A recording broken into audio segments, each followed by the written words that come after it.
Good morning. My name is Dana Kaufman. Thanks for joining me today for this month's LifeSpan podcast.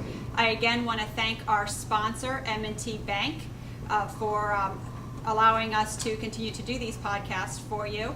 As you can see, we are again on location. We are in Chestertown, Maryland, which is located on the Eastern Shore, and we are at Heron Point CCRC, which, as you can hopefully see, is located on the beautiful Chester River, which is right behind me.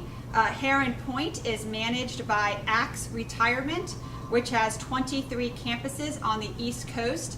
And here at Heron Point, it sits on 65 acres, and it has 189 cottages and apartments, 38 SNFs, and 39 assisted living, and they are now at 90% occupancy.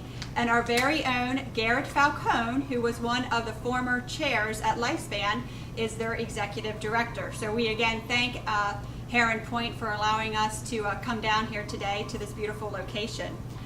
Going forward now on some of the public policy news since our last podcast, the big news is I can finally say for the first time in probably a year that OHCQ has released the regulations that we've been waiting for both the skilled nursing facilities, assisted living, and medical adult daycare. So it's nothing like having 3 sets of total regs given to you at once.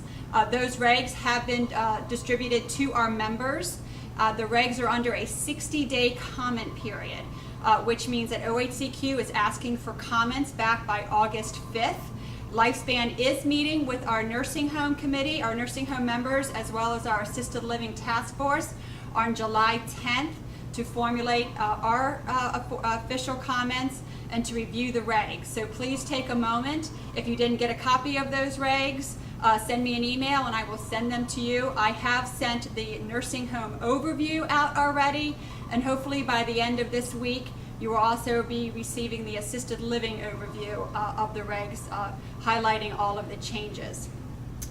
Since the last podcast, we also, LifeSpan, had a meeting with Secretary Sharfstein, who discussed the status on the model design application to CMS.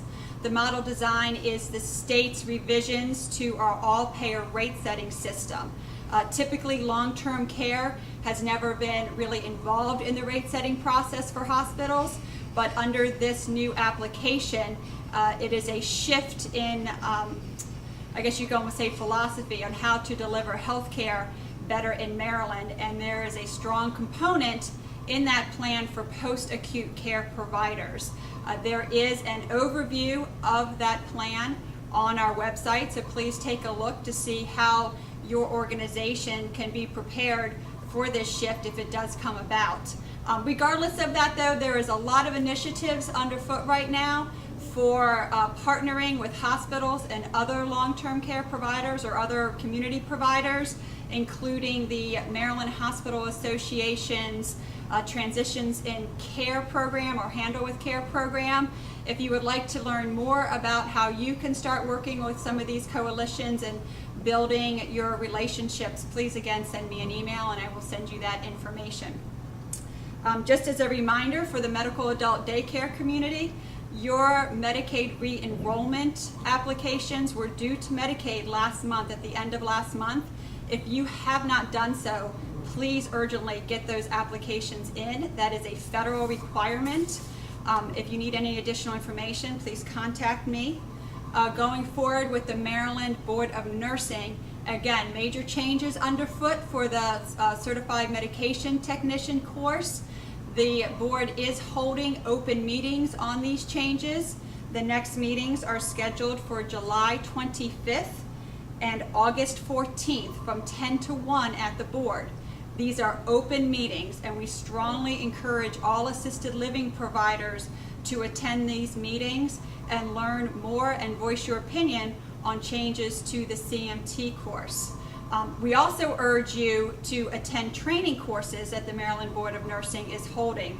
These training courses are going from June 18th, is actually today, through August 28th, and they're on the new online process for initial applications for CMTs. It is a much different process than the renewal, so please make sure you attend one of these courses And you can find additional information and to register for these courses on the Board of Nursing website at www.mbon.org. For the nursing homes, there's also been some additional nursing home policy memos sent out that LifeSpan will be distributing to our membership as well.